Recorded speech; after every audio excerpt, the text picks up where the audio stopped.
આ તપેલાઓ, આ વંતાકની સોડમ, આ હળદર, આ મરચાં ને મસાલા બધું જોઈને શાકોત્સવ કરતા શ્રી હરિની સલડી મૂર્તિ યાદ આવી ગઈ. આજે તો પ્રેમાનંદ સ્વામી એમના પદમાં લોયાની શાકોત્સવ લીલા વર્ણવી છે એ પણ યાદ આવી ગઈ.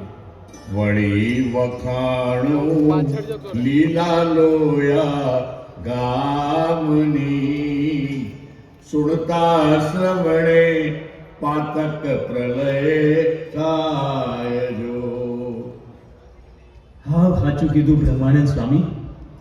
મહારાજની એ દિવ્ય લીલા એ તો મહારાજ જ કરી શકે.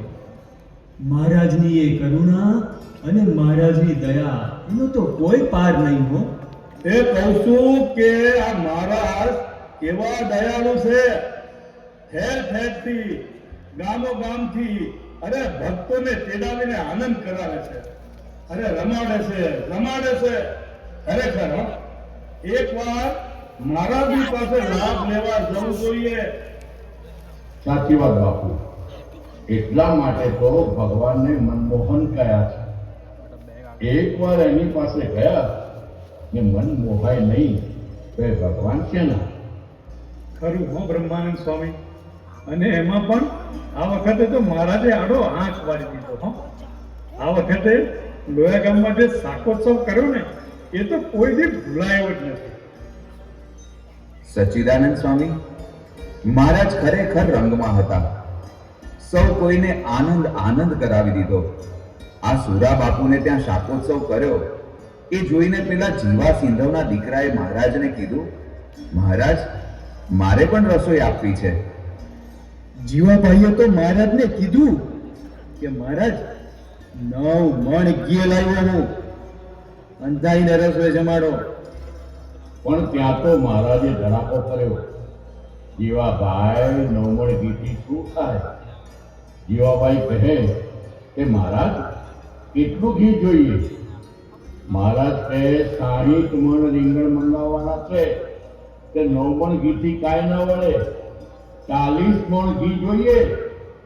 40 મણ સાંભળીને તો જીવા સંધવ હેપ થઈ ગયા. એ બ્રહ્માનંદ સ્વામી, આ ખાલી જીવાભાઈ નહીં, કોઈ હેપતાય જાય. પણ ખરેખર ધન્ય તો લાડુબા અને જીવુબાની હિંમત ને. અરે મહારાજ સૌ કોઈને બળની વાત કરે, પણ આ તો જીવુબાએ મહારાજને બળની વાત કરી કે મહારાજ થઈ જશે, તમારે સંકલ્પ કરો ને. ખરેખર આવા ટાણે આવી હિંમતને તો દાદ આપવી પડે. તો હું તો સમયા પછી જીવુબાને મળ્યો તો કે તમે કીધું તું મહારાજ તમે સંકલ્પ કરો થઈ જાય, એવી હિંમત આવી ક્યાંથી? તઈ જીવુબા કે અમે જોઈશું. જ્યારથી મહારાજ આવ્યા છે ને ત્યારથી એની મેળે હંધોય સીધું સામગ્રી ક્યાંકથી ને ક્યાંકથી આલી આવે છે. ક્યાંથી આટલા બધા કૂણા રીંગણા હાલ્યા આવે છે અમને કઈ ખબર જ પડતી નથી. એટલે મેં તો ઈ વિશ્વાસે જ કહી દીધું તું કે મહારાજ થઈ જાય. તે મેં સુરા બાપુને પૂછ્યું તું આ બધુંય ક્યાંથી આવે છે, ત્યારે ઈ કે નાથા ભગતને પૂછો, બધોય કારભાર ઈ સંભાળે છે. નાથા ભગતને પૂછ્યું તે ઈ કે અમે રીંગણા લેવા જાય છી તે સામેથી ગાડા ભરાઈને કુણા રીંગણાના ગાડા આવતા જ રહેશે. કેટલાક દામ લે છે ને કેટલાક મફતના ભાવમાં આપે છે અને કેટલાક તો મહારાજના નામે આખા ગાડા ધરી દે છે. એ જ મારા વાલાની લીલા. કે મુક્તાનંદ સ્વામી મહારાજને બધા ભક્તોને જમાડવાનો ઉત્સાહ કેવો હતો હે? જુઓ ને આ સુરા ખાચરના ઘરની પાછળ મહારાજે 40 ચૂલા સળગાવ્યા, જાતે કડાઈ મુકાવી, જાતે ઘી નંખાવ્યું, એની ઉપર રીંગણા નંખાવ્યા. અને રીંગણા પણ કેવા હવે જ ભરેલા ને એના ઉપર દહીંમાં મસળેલો લોટ નખાવ્યો. અરે પછી તો હળદર, મીઠું મરચું નાખ્યું અને એક અદાકારીની જેમ મુઠ્ઠીઓ ભરીને ભરતા જાય ને નાખતા જાય. ખોબે ખોબા ભરીને મરચું મીઠું હળદર નાખે ને માપ તો એની મેતે હસવાઈ જાય. હા હો, ઈ તો હારું હજી સમજાતું નથી. પણ એ સમય મહારાજની શોભા જોઈ હોય તો ઓહો હો હો હો હો, સળગતા અગ્નિના તાપથી શરીરે પરસેવો, હળદર મરચા વાળા હાથ, ખભે વહોતું ને ટૂંકી પોતળી જેવું ઊંચું ચડાવેલું ધોતિયું, અને એક ચૂલાથી બીજા ચૂલે ને બીજા ચૂલેથી ત્રીજા ચૂલે હાલતા જાય ને હાથમાં કડબનો કૂડો લઈ બધી કડાઈઓમાં શાક હલાવતા જાય.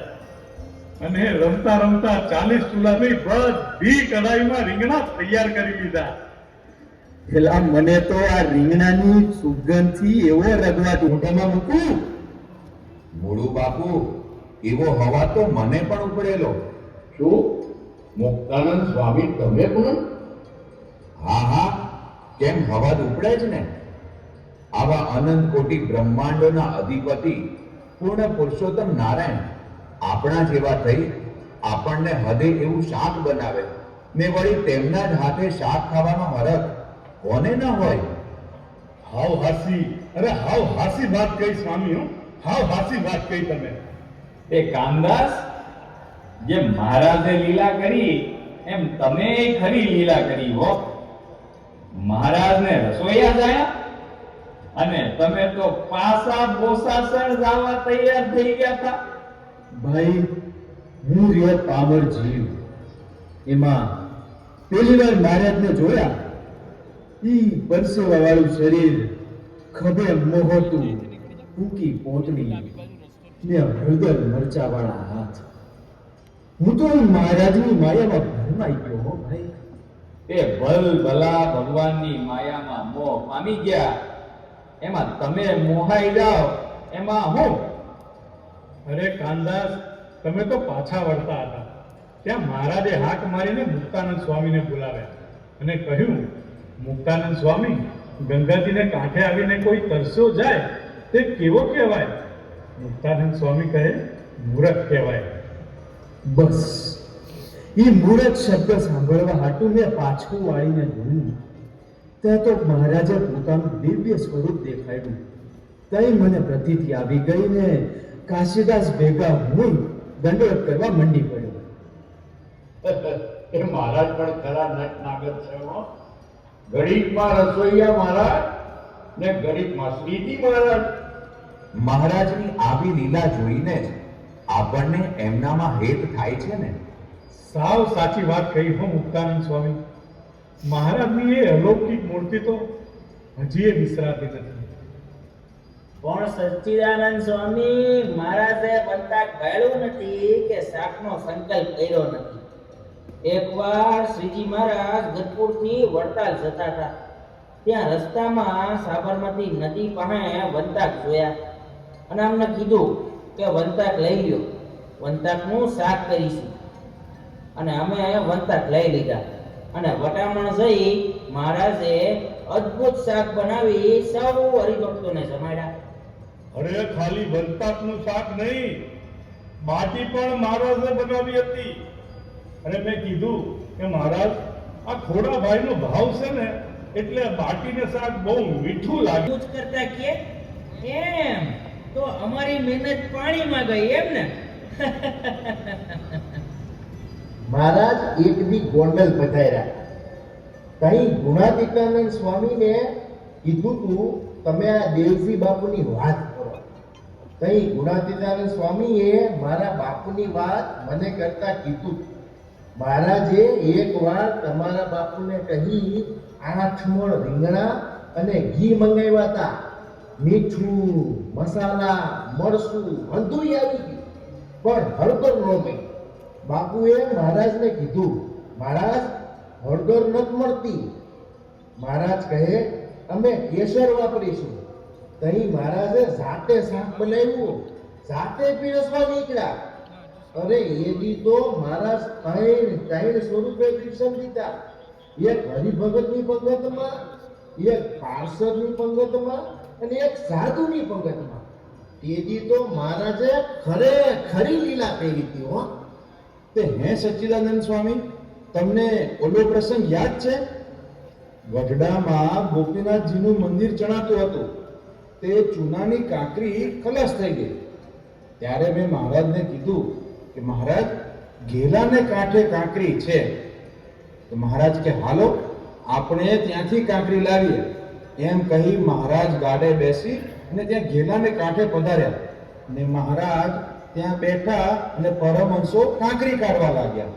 હા હા, ત્યાં મહારાજે મને પૂછ્યું કે સચ્ચિદાનંદ સ્વામી, રીંગણા કેટલા છે? અને મેં કીધું 2000.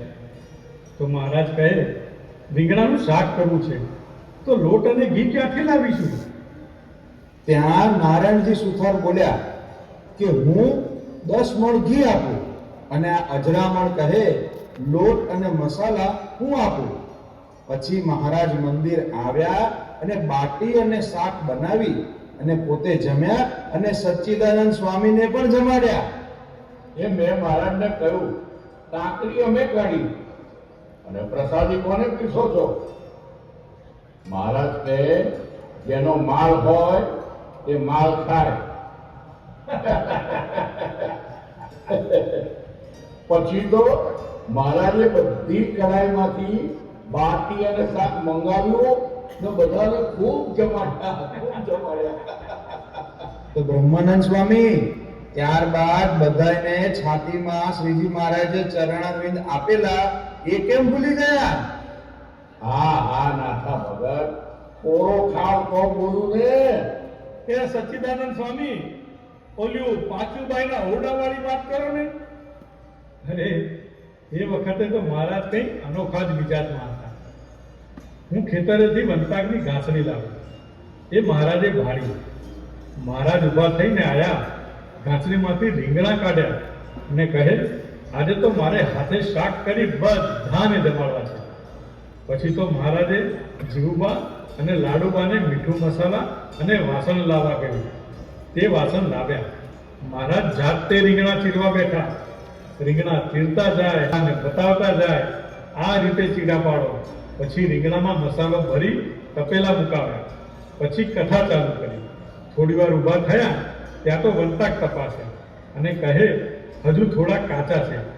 પાછા ઢોલિયા પર જઈ કથા કરવા માંડે. ત્યાં મેં કીધું, મહારાજ શાક સંભાળો ને તો બળી જશે. મહારાજ કહે, ઘી જાદુ છે, નહીં બળે. થોડી વાર પછી પાછા ઊભા થઈને ગયા. બોલ્યું. પછી કે હવે શાક કર્યું. ત્યાં તો મહારાજે શાકમાં દહીં નખાવ્યું. કોણી સુધી હાથ નાખીને શાકને બરાબર હલાવ્યું. મોટું મસોતું લઈને કડા પકડીને શાકને ઉતાર્યું. હાથ ધોઈ મહારાજ ઢોલિયા પર બિરાજ્યા. ત્યાં તો ભાઈઓ લોટ ને ઘી લાવ્યા. મહારાજ કે લાવો અમે બાટી બનાવીએ. મોણ નાખી મહારાજ બાટી બનાવવા બેઠા. મહારાજે જાતે ઘીમાં બાટી શેકી, પોતે જમ્યા અને બધાને પીરસવા નીકળ્યા. અને તે દી તો કોઈ મિષ્ટાનને હાથ પણ નહોતું લગાડતું. બસ બધા તો મહારાજે બનાવેલી બાટી અને શાકમાં જ રસ બસ થઈ ગયા હતા. ખરેખર હો, મહારાજની વંતાક લીલા ને શાકોત્સવ લીલા તો ભૂલાય એવી નથી. ઓહો હો હો, આપણા કેવા મોટા ભાગ્ય કે આપણા જેવા સૌ તુચ્છ અને પામર જીવને ભગવાન પોતાનામાં જોડવા કેટલો દાખલો કરે છે. કે આવા એટલો વિચાર કરીએ ત્યારે એવું થાય કે આ ભગવાન માટે શું કરી નાખીએ. ખરેખર હો બ્રહ્માનંદ સ્વામી, મહારાજની આવી લીલાઓ સંભળતા આ દી ઢળી ગયો અને આપણને ખબર ન પડી. ભલે ને દી ઢળી ગયો પણ આપણો ભવ તો સુધરી ગયો ને. સાવ સાચી વાત મુક્તાનંદ સ્વામી. મહારાજ અને આપ સંતોના સહવાસમાં જગત સાંભળતું જ નથી. બસ એમ જ થાય કે અહીંયા જ રહી જઈએ. ના હો કાશીદાસ, એવું ના કરતા, નહીં તો તમલાની માં થશે. કે હવે તો અમારા ઘરવાળાની સત્સંગનું એવું વર્ગન લાગી ગયું છે કે મંદિરના કામ હાટું નીકળવી ને તો નચ અમે ઈને સાંભળતા કે નચ ઈ અમને સંભાળતા. ભક્તો, બસ આવી જ રીતે મહારાજે કરેલી બધી લીલાઓને સંભાળીએ તો એમાં શાંતિ ને ટાઢક થાય. સાચી વાત છે મુક્તાનંદ સ્વામી હો. ભગવાન પૃથ્વી પર પ્રગટ હોય, જીવને એની ઓળખાણ થાય તો વેડો પાર થઈ જાય હો. બસ આપણે ભગવાનને એ જ પ્રાર્થના કરીએ કે પ્રગટ ભગવાનને જીવ ઓળખી શકે, એની લીલાઓને માણી શકે ને છતી દેહે અક્ષરધામનું સુખ લઈ શકે. હા હા, જુઓ ને સ્વામી, આ આટલી ઘડી આપણે પ્રગટ ભગવાનની લીલાઓ સંભાળી તે અંતરે ટાઢક થઈ ગઈ. સચ્ચિદાનંદ સ્વામી, અમારા જેવા ગૃહસ્થને પણ આ પ્રગટ ભગવાનની લીલાઓ સાંભળીને અક્ષરધામનું સુખ આવ્યું હોય એવું લાગે છે. તો હાલો હવે ઊભા થઈએ ને આગળ વાટ પકડીએ. આ વંચાકની વાતો સાંભળવા જેવી પેટ નહીં ભરાય. આ પેટને પ્રગટની ભેટ કરાવવી પડશે.